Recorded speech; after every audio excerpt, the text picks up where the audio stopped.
Interestingly, owls have taken this a step further by utilizing the vortex, or rather eliminating the vortex noise, on their wings in order to hunt silently. Their silence on the wing derives from the structural modification of the first primary feather on each wing, a trait shared by all owls.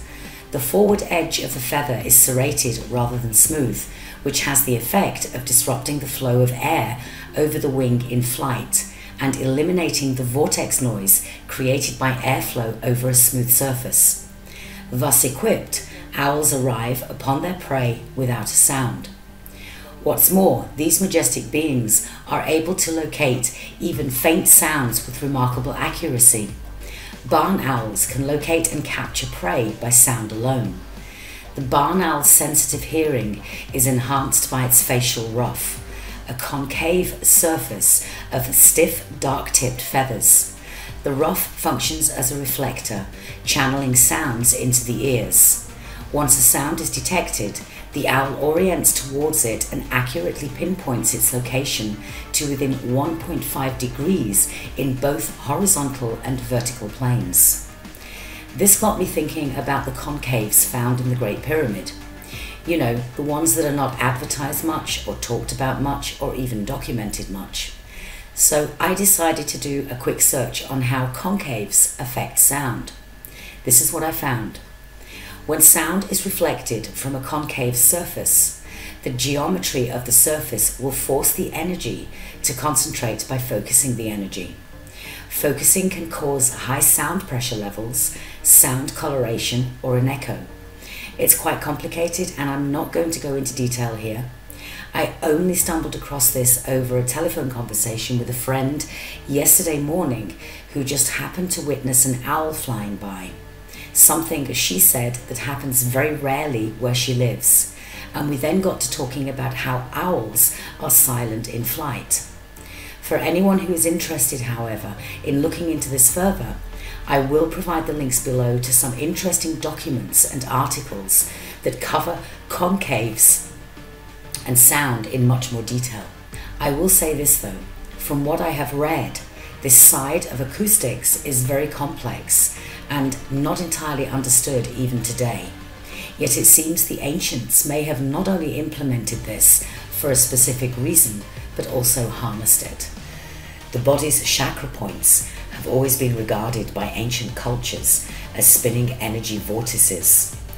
The whorls in our fingerprints suggest that they create energy spirals that are also phase-locked, and that the energies created by them aid healing. In fact, the uniqueness of our fingerprints identifies the uniqueness of our own personal energy being and the uniqueness of our spirit.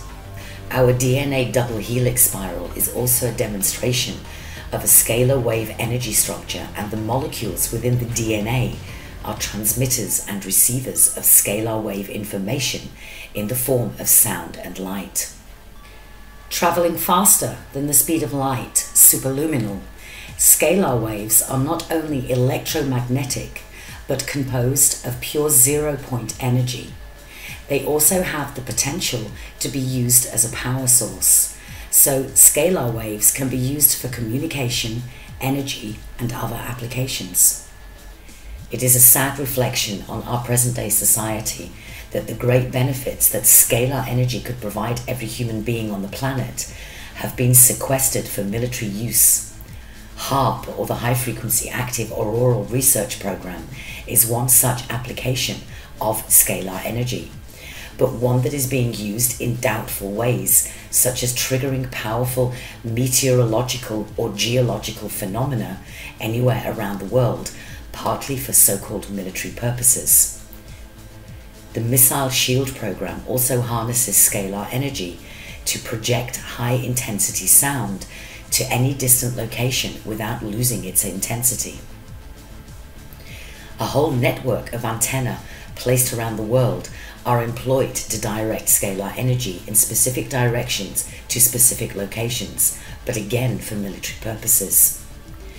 On a more beneficial note, wind farm turbines have increased their efficiency by employing vortex generators on the leading edge of the turbine blades, which mirror similarly shaped vortex generators found on the tails of whales, and items as mundane as golf balls have dimples which also utilize scalar energy for their flight.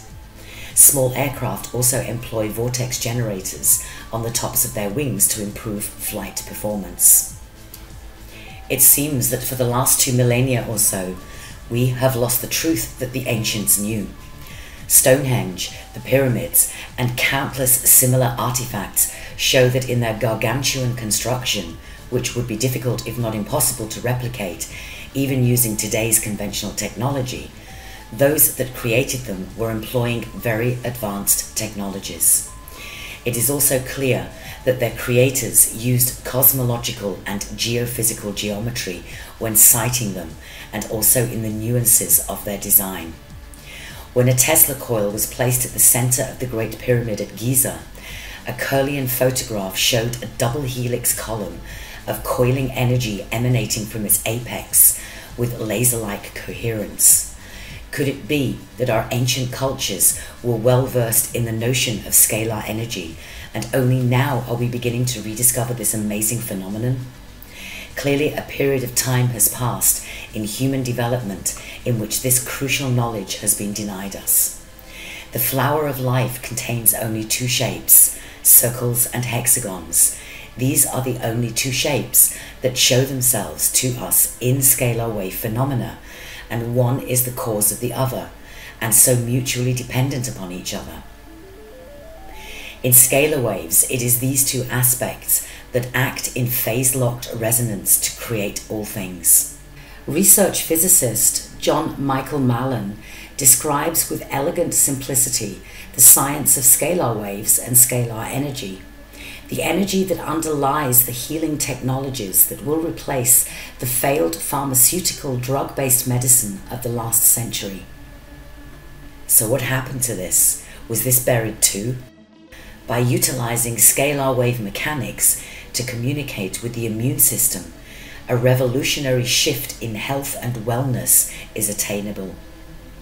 Sound is increasingly being used in both alternative and conventional medicine through the use of both audible and inaudible frequencies.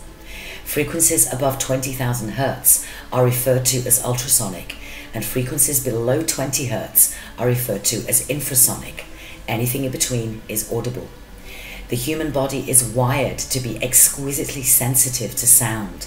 The faculty of hearing is one of the first senses to develop in utero and the last to depart before death. In addition to perceiving sound through our ears, a recent NIH study published in the journal Nature, November 2009, shows that we also hear the pressure waves of sound through our skin. Water, of which our bodies are largely composed, conducts sound at a rate approximately 4 times faster than air. Our bones also conduct sound, as evidenced by newer hearing aids that conduct sound through the skull directly to the cochlea, and through the technique of using a vibrating tuning fork to determine if a bone is fractured. In this technique, the tuning fork is placed distal to the suspected fracture, and the stethoscope is placed proximal to the injury on the same bone. A clear tone indicates an uninjured bone, whereas the sound is diminished or absent in the presence of a fracture. Numerous studies have been done to determine what exactly happens when we chant or sing or tone, whether alone or in groups. Neurological imaging has shown changes in blood flow to the brain, in addition to other biological markers of increased well-being when experienced meditators are engaged in chanting meditation. One study demonstrated a positive emotional effect and immune competence confirmed by the increased presence of secretory immunoglobulin A in saliva swabs after a choir rehearsal, and even more marked increase after a performance. The process of toning, which has gained some popularity in recent years, is a sort of informal chanting where the individual simply intones extended vowel sounds that correspond to each chakra, starting from low C and up to B, which tunes and aligns the energy centers of the body. Solfeggio frequencies were sound frequencies used in Gregorian chants. The special tones of the solfeggio frequency were used to unite man with his maker. They did this by undoing all the conditions and conditioning that cause separation from source, be it physical, mental, or spiritual. The solfeggio frequencies were lost and went into oblivion for a very long time. They were rediscovered by Dr. Joseph Puleo, a naturopathic physician and one of America's leading herbalists, who began his research of the solfeggio frequencies in the mid-1970s. In his examination of the Bible, he found in Numbers chapter 7 verses 12 to 83 a pattern of 6 repeating codes around a series of sacred numbers, 3, 6, and 9. Also the numbers Tesla was supposedly obsessed with.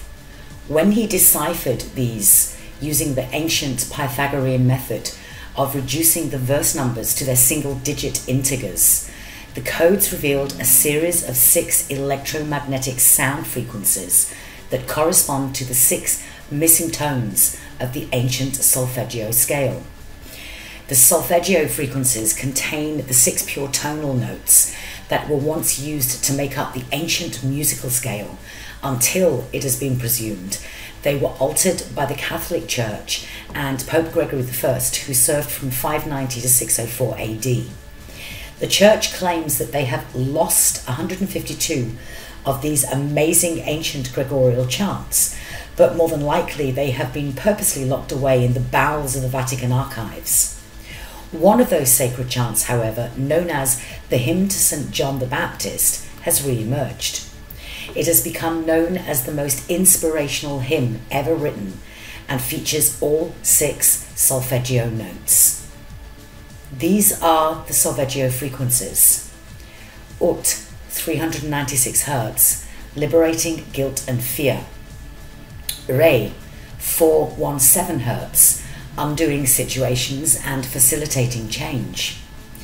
Mi, 528 Hz, transformation and miracles, DNA repair derived from the phase mira gestorum in Latin, meaning miracle. The 528 Hz frequency is also known as the 528 miracle because it has the remarkable capacity to heal and repair DNA within the body and is the exact frequency that has been used by genetic biochemists to repair broken DNA, the genetic blueprint upon which life is based. Fa, 639 Hz, connecting and relationships. Sol, 741 Hz, awakening intuition. La, 852 Hz, returning to spiritual order. The original solfeggio scale has 6 tones, which I have just mentioned. Following the pattern established by these original tones, additional frequencies can be calculated. There are frequencies which can be calculated below the 396 Hz before breaking the pattern. 63 Hz, 174 Hz, and 285 Hz. And there are infinite frequencies that can be calculated above the 852 Hz. All these frequencies reduce to a 3, 6, or 9.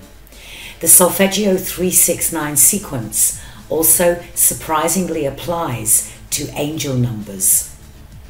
So what exactly is the 432 Hz frequency? The magic number everybody is talking about. It is said to be the natural frequency of the universe. To understand this whole 432 Hz thing, we need to first learn about the Schumann resonance, which will ultimately explain this number's importance.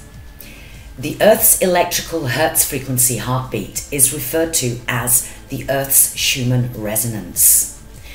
In 1952 to 54, German physicist, engineer and mathematician Winfried Otto Schumann predicted and attempted to measure the Hertz resonance of Earth, the Hertz wave resonance within the Earth's cavity, from the Earth's surface up to the upper levels of the atmosphere, the ionosphere.